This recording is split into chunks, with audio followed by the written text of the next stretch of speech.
How did evolution become popular? What happened there? Well, Charles Darwin in 1859 wrote his seminal book on the origin of species. And he came up with this clever idea that somehow this idea, I call it a speculation, that all of life came about by random natural processes from a single universal common ancestor.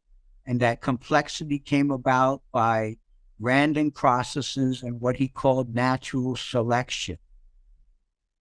And natural selection basically believes that somehow small positive mutations over vast periods of time became advantageous to an organism, and it would adopt that and allow it to adapt better to its environment. And when 4 billion years go by, voila, humanity is here. That takes a lot of faith. Sure.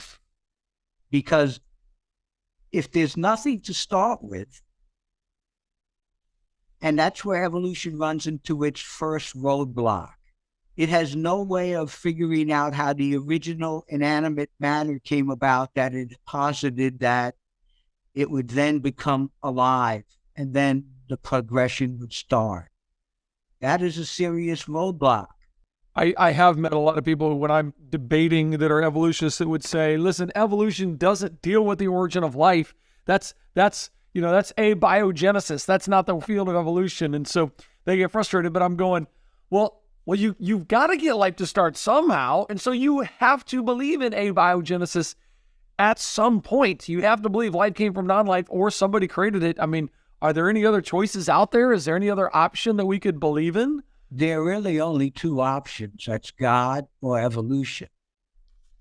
And if you hitch your wagon to evolution, it comes with an avalanche of negativity, an avalanche of negative problems.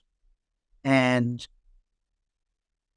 to me, evolution is one of the most morbid concepts of all.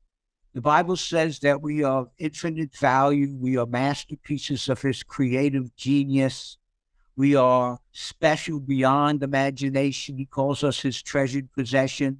If you believe in evolution, you came from the goo to the zoo to you. That's it. Not very appealing.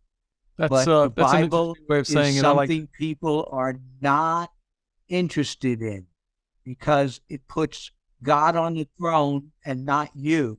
And man has to be on the throne, and unless God knocks him off that throne, he's going to continue to believe in this nonsense called Darwinian evolution.